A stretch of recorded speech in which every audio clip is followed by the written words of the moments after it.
Hello, everyone, and welcome to episode 30 of Divergent Dialogues. So, today we'll be talking about strategies to cope with rejection sensitivity dysphoria. So, if you haven't listened to our previous episode, it'd probably be very helpful to have a listen because we talked all about what rejection sensitivity is and how it impacts on day-to-day life. This one will be kind of talking a little bit around how to manage it because it's something that a lot of neurodivergent folks experience in their day-to-day life. So where do we want to start? Did we want to start kind of in the therapeutic space, or do we want to start with the more kind of practical day-to-day stuff? What do you think, Teena? I think we should probably start by saying that it's like our final episode for the year, and wish everyone a Merry Christmas or something, just to ensure we don't trigger any rejection sensitivity. Yeah, so we're just talking about it. I'm like, oh my gosh, 30 episodes. So we started Divergent Dialogues, at the beginning of this year. We've had 30 episodes. And I'm just like, wow, like that's a lot of episodes. And it's been a great year. We've made great connections. We've had some great guests on. Next year I think we're looking to have a lot more guests as well, and we'll be kind of planning in a few weeks what we're going to do for next year, 2025.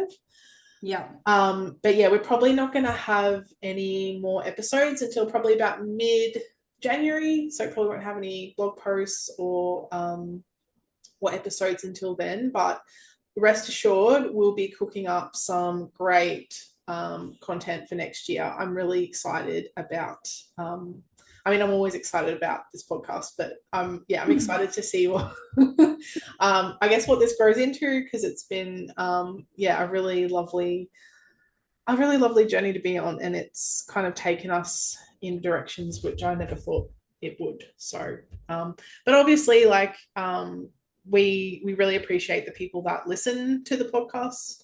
And I really hope that people get a lot out of the podcast, whether that's information or whether it's just a space to know, like, hey, like, you're not alone. We share, neurodivergent folks, we share a lot of these experiences. So yes, very grateful for our listeners. Yeah. I think if there's things that you would be interested in hearing about for next year, we would be interested to know what people think. Yes, we would be. Yes, we can save our executive functioning, and you can just let us know what you'd like us to do, and we'll just do it. Yeah. Very good at following instructions. Sometimes.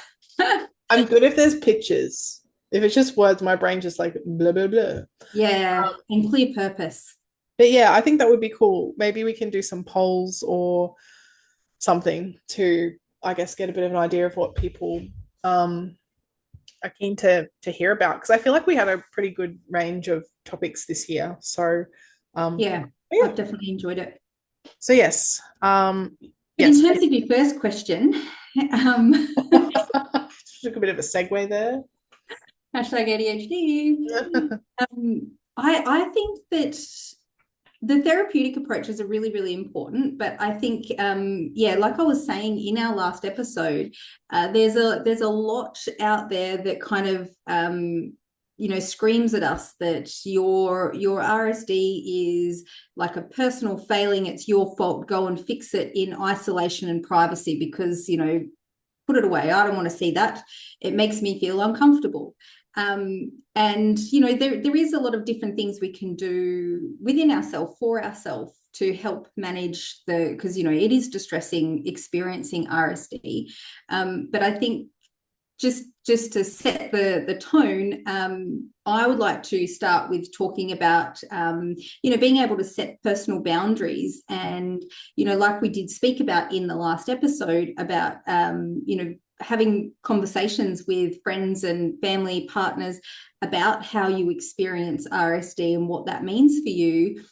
So getting them on board, a part of your team for healing and Yeah, and a part of one way of doing that is setting personal boundaries. So you can manage your exposure to things that trigger your RSD where possible. It might be that someone in your world might provide really, really harsh feedback that you experience quite deeply and is very painful for you. And it might be just, their communication style. It might be, they might be just a total asshole and don't know how to provide feedback. But nonetheless, it could be your boss. So you can't really completely avoid that. But what you might be able to do is say, hey, can you please maybe provide feedback in an email, because that's going to eliminate a whole bunch of things that could potentially make your RSD trigger way worse. So setting personal boundaries, and to be able to do that, I guess you have to get to know yourself. You have to get to know your RSD, and you have to get comfortable with accepting the different ways that RSD is triggered for you. And yeah, then go about how can I set boundaries to manage this for myself? Yeah. And I guess the thing with boundaries is that's important to consider as well, is that we can set expectations, we can set boundaries, but it is up to the other person whether or not that they're willing to accept that or abide by that. But also, it's our choice whether or not we want to continue in that friendship or relationship if they're not open or willing to respect our boundaries, or or to meet some of those expectations. And I mean, it like, people don't necessarily have to be these mean, horrible people, but if it's like, I'm looking for a friendship where we're having quite a lot of regular contact, and if that person's like, look, I'm sorry, like, I'm just way too busy, I can't provide that kind of that amount of contact in a friendship. And like, I'm not saying you just go, okay, see you later, like, I'm cutting you off, but like, you may just go, okay, well, if I'm going to put the level of effort into this friendship that they are, I'm going to put in the level of time that they are, like, I'm not going to expect it. And you may gravitate towards people who are, do have more capacity to be able to spend more time with you and things like that. So we can't impose our expectations and our boundaries on someone. Like, they have autonomy. They can do it, but we don't have to accept if they're not willing to. Like, we can walk away and choose that, maybe this friendship or maybe this relationship isn't for me. Maybe there's other people out there who are consenting to being able to meet some of these expectations and respect these boundaries. Yeah, absolutely. Yeah, because it does kind of sometimes feel like you don't have a say over a lot of these components of relationships and friendships. That, well, I've put it out there that I need daily contact, or I've put it out there that I need only monthly contact, and the other person has said, well, that doesn't work for me. It can sometimes feel as though you just have to, oh, okay, all right, well, we'll do it your way. But it is okay to say, all right, yeah, I get it. Like, it appears that we aren't quite compatible. Thanks for your time. Cheers for the memories. I'll be off. Thanks for the mess. Yeah, and that can be a hard decision to make, because it can. We don't really have many templates for ending relationships and friendships that don't have a big thing that was the cause. Yeah. When friendships end, when relationships end, the question is always like, oh, what happened? And there's always the expectation of like something big, like betrayal, or just something big. Never is it that, oh, our communication needs didn't align, so we decided to part ways to prevent emotional distress. Yeah. No one ever says that. I don't know, like, the older I get, the more I want really nourishing, aligned friendships. And yeah, I think it's, like friendship is a choice. And I go into situations knowing that, I'm probably not going to be everyone's cup of tea, and not everyone's going to be my cup of tea. And like, we don't have to perform this weird, awkward friendship that we both feel uncomfortable in. And, I'd rather spend my time with people who feel really connected and nourished, and, you know, joy in the time that we spend together, whether that's, a Zoom call once a week, or, we hang out every few months and catch up for breakfast or something like that. So, yeah, I think sometimes people get stuck in the rut of trying to convince someone to meet their needs who either can't or won't. And I guess I try and support people to try and redirect and go, okay, well, maybe it's about putting more time and energy into those that are putting time and energy into us. Yeah. Yeah. Rather than, I guess, keep hammering it at a friendship or a relationship that just can't meet your needs. And I guess this is where those therapeutic approaches can come in handy to help us recognize that just because someone can't meet our emotional or relational needs, or even in cases where they say, I'm choosing not to, it's not the kind of friendship I'm looking for, it's not the kind of relationship I'm wanting, like I'm actively choosing not to put that much energy into this connection.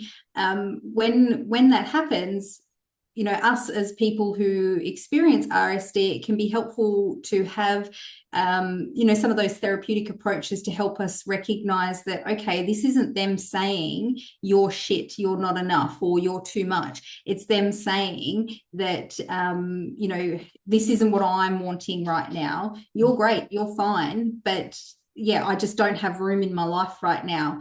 And again, that doesn't mean that you're a problem or you're bad or anything negative like that. It just means that person's life is pretty full, or maybe even crowded, and they're saying that I just, not right now, I don't have that space. Yeah, yeah, exactly.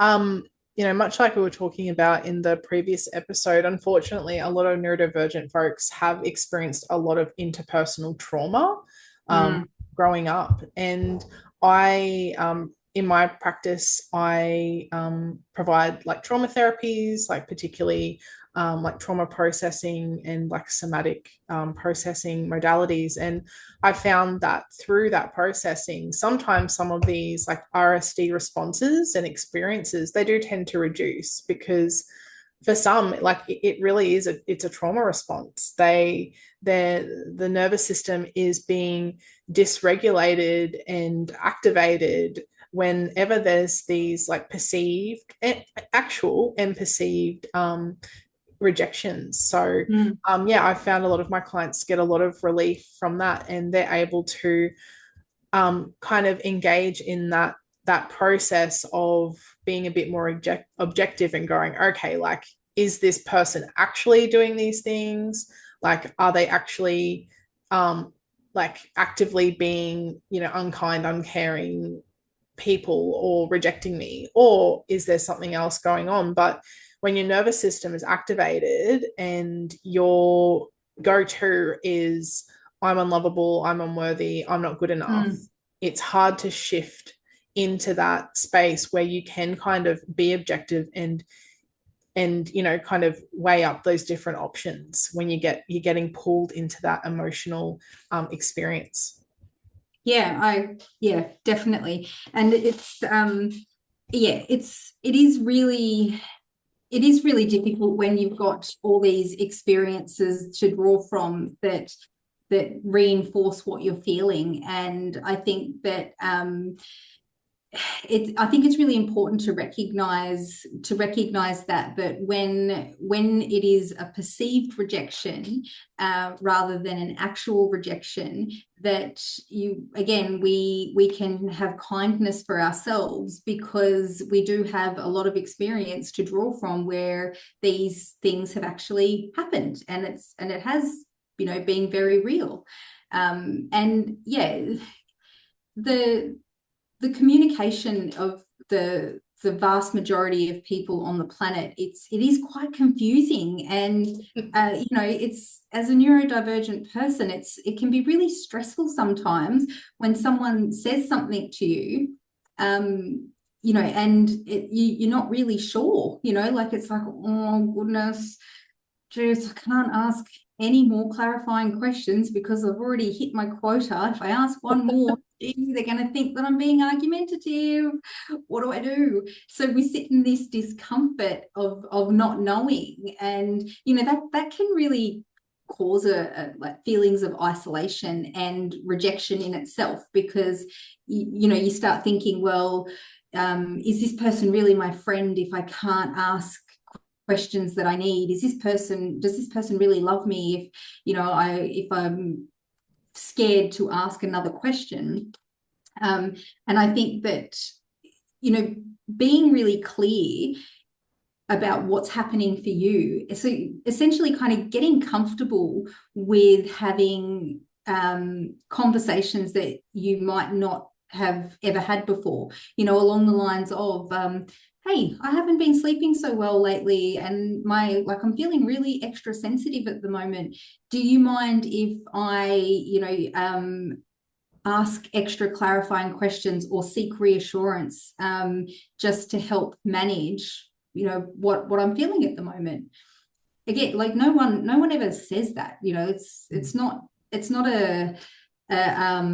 like a phrase that we kind of, that's demonstrated anywhere for us, but it's really helpful. It's really, really helpful when you can take away all of the judgment and all of the shame and just be okay with who you are and say, hey, today I'm feeling super sensitive and I'm needing a little bit of extra reassurance. Are you able to give that to me at the moment? Yeah, and again, like, that's like, asking for consent. It's not just kind of putting expectations on someone. And I think, like, if, like, we should feel comfortable to ask people to meet our needs, and sometimes for whatever reason they might not be able to, but if there's someone in your life and you're constantly having these conversations and they're saying, look, I'm not willing to do that, then it is time to kind of have a little bit of think and go, oh, like, is this the kind of relationship that's a good fit for me? And I guess something like, obviously this is very simplified, but particularly when people are first kind of having these sorts of conversations, because I think sometimes when you have RSD, you might slip into these sorts of like fawning and people pleasing type stuff, because you're really trying to reduce the chance that you may have these like negative social experiences to manage some of those feelings that you have. And sometimes to just get through social situations as a a neurodivergent person who feels the need to mask. But anyway, it's sometimes it is about going, okay, like, is this a me problem or is this a them problem? And I think, like, a lot of my clients are so kind and considerate, and because of that, they're always like, oh, it's my fault, it's never their fault, like, I'm always doing something wrong and all this sort of stuff. And it's like, it's usually a bit from column A, a bit from column B, and probably a bit from column C as well. But like, it's important to weigh it up and go, okay, like, have I actually done anything in this situation that is like horribly wrong? Or like, is there something going on for this person, or is this person being mean or whatever? And sometimes people try and make us responsible for their emotions. And obviously, like, if you're actively being mean, and people are going to be upset, but and I think even if you're unintentionally doing things, it's important to talk that through. But yeah, we don't have to take on board things necessarily. And sometimes for some people, we do have to kind of put a boundary and go, hey, that's like, that's your perspective, but I'm not kind of taking that on board. Like, we don't always have to take on board what everybody says, necessarily, if it doesn't kind of fit with our values or how we kind of see the situation. Well, no, you're absolutely right, because that's something else that socially speaking, that we don't have many examples of, where there's these messages about how well can you receive feedback, and how well can you receive criticism, but and when we're talking about those sorts of things, we're really kind of reinforcing that expectation that if I offer you criticism and feedback and say, oh, Caitlin, look, I find your communication style to be quite abrasive and abrupt, and that really offends me. Now, I've put that out there. It's like there's this kind of expectation that you're like, oh, I am abrasive, I am abrupt, I am offensive. And that's not true at all. It's I don't think that of you at all. Oh. I really appreciate your communication style, because it fits nicely with mine. But yeah, it's just when someone offers you feedback, you're supposed to be able to take that on board and do something with it. But what happens when you just disagree? Like, you're often framed as being unable to take feedback, or unable to take back criticisms, something negative. But what if it is just, yeah, I've offered you all this feedback. What if it is just that, well, Teena, okay, thank you for sharing your thoughts with me. Cool. I mean, this is personally what I would say in response to that. Okay, go. Because I mean, for me, like, receiving feedback or criticism, like, I've done a lot of work around this, and I think it's important to consider, but we don't always have to take everything on board. So usually, like, I'll listen to it, or I'll read it, or whatever it is, I'll take it on board, I'll go away, I'll think about it, and then I'll come back and respond. Because the first version is, yeah, like, there's obviously going to be some feelings tied up in that.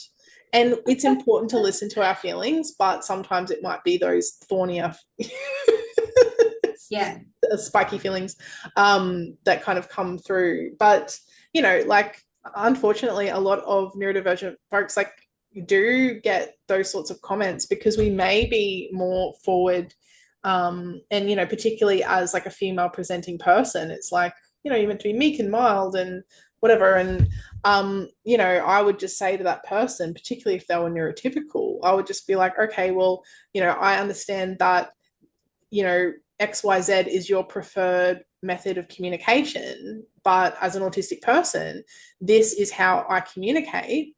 But within that, is there anything that I could do so we can kind of meet in the middle? Because, like, I'm not going to fundamentally change the way that I communicate, particularly for one person. Yep. But, if there are some little things that would help you to feel a little bit, more safe, or whatever it is, like, I'm happy to do that. But, like, I'm like, I do talk quite directly to people, and I think some people are like, ooh. And I do tune into that and go, okay, we've got to reel this back a little bit, because like, obviously I'm a neurodivergent person, and I do want to unmask, but we do all communicate differently, and we do need to try and meet somewhere in the middle. But it's not fair for one person to expect the other person to completely fundamentally change everything. Yeah, absolutely. And it is your choice which parts of you change, and for what reasons. A nice question to ask is, like, what parts of my communication do you find particularly abrasive, particularly offensive? What is it about my communication that is causing you distress? and working from there, because it is your choice. And if it is about you then becoming hyper vigilant to every word that comes out of your mouth, and your tone, your body language, your eye contact, all that kind of stuff, then that's going to be a really stressful interaction for you. And how often are you going to be able to actually maintain that? So it comes back to you choosing that, I don't really want people perceiving me as offensive. I wonder if I can, make some tweaks to minimize that. Yeah, because I guess we can't. I mean, people are going to perceive us however they're going to perceive us. Like, people may mask and do things in a certain manner in order to get a certain result, but at the end of the day, people are going to think what they think. And, I think it's really important to have self-compassion. And, I think, confidence as a neurodivergent person is going, okay, well, this is me. And like, I'm happy with how I express myself. And, I know that not all people are necessarily going to get it, but that's okay.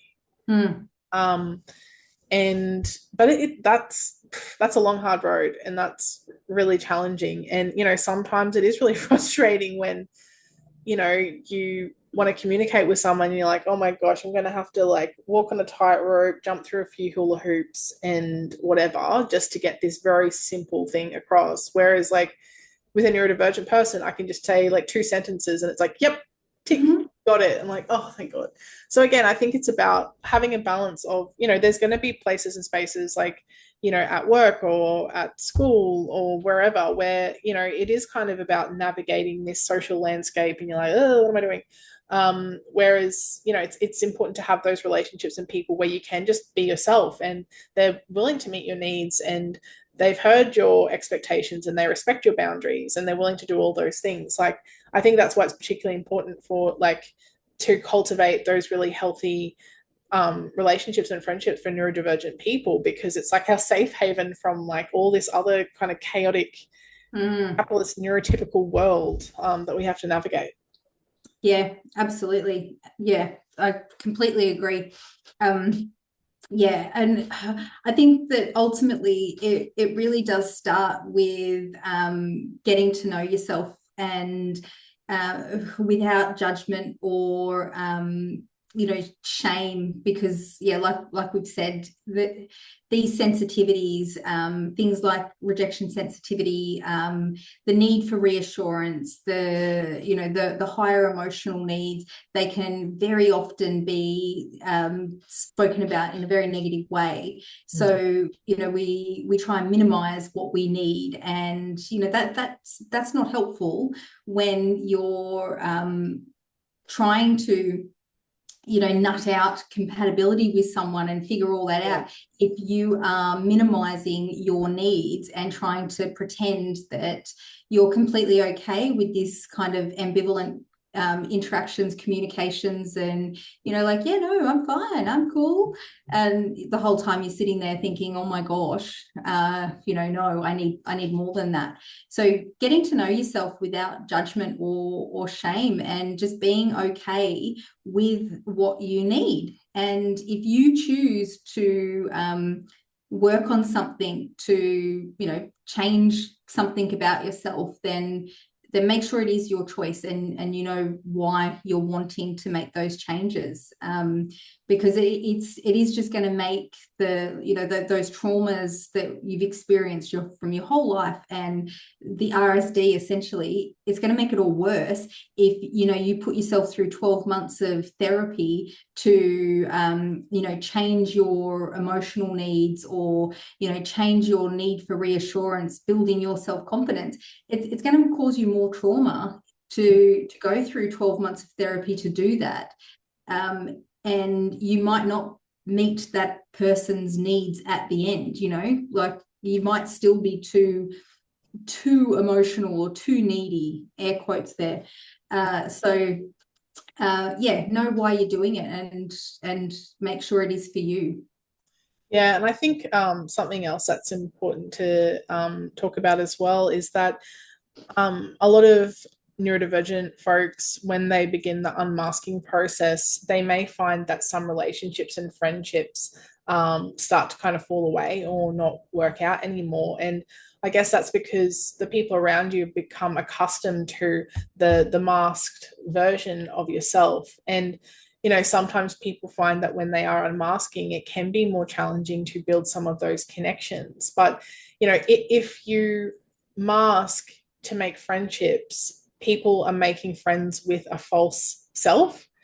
And even if they're your friend, there is a sense of insecurity there, because it's like, well, do they actually like me, or do they just like that I say yes to everything and do everything they do and comply with all of their demands and their expectations?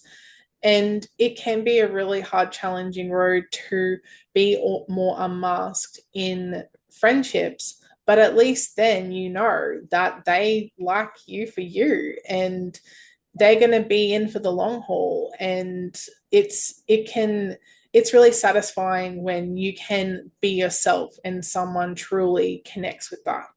Yeah, because then when you make mistakes, when you misinterpret that social interaction, when you get it wrong, for whatever reason, that person is viewing you as a good person who has made a mistake, a good person who had some shit going on and maybe made a mistake, whatever, rather than like just seeing you as the problem that needs to be fixed. And that's it's quite refreshing when someone sees you for who you are, a human in this world that is innately good, who made a mistake, or who is needing something extra from the relationship at the moment. We often talk about relationships being 50-50 and all that kind of jazz, but sometimes it's not. Sometimes it's 70-30, and then it flips and the other person's doing 70, and the other because the other person's only got capacity to provide 30. And it's very rarely is it really 50-50. It's just it balances out. Yeah. So as usual, you just need to rethink everything that you've been taught your whole life and make it work for you, essentially. Like, I feel like that's been like a common theme throughout all of our episodes. Like, throw this like capitalistic, neurotypical society like in the bin and just do life your way. And it's hard. It's hard to stand up and be like, this is me. I'm, doing life in a way that I feel good and nourished and whatever, because not everyone will always identify with that or accept that or understand that, particularly when they're still subscribing to, the powers that be in the way that life is meant to be, in quotation marks. So it can be a hard and at times lonely road, but once you get to a place where you do have those genuine connections, it's worth it. It really is worth it. And there's probably lots of people that are out there like you that are having similar struggles, and I think it's just about finding those spaces where they're at and being like, hey, we got some things in common, let's be friends. I agree. I absolutely agree. And it is, it does take some pressure off when you recognize that you're not the only one out there feeling these things, thinking these things. It's really helpful to know that. Yeah. All right, I think that's a wrap. And yeah, so thank you to everyone that's, I guess, supported us and watched our podcast this year. It's really lovely and wholesome. There's this, I don't know what, I hope that no one, can you hear that? There's this really annoying noise out. Yeah, so my sensory overwhelm has been increasing over the last like 20 minutes because there's some truck or something out there, but that's all good. That's hashtag autism life.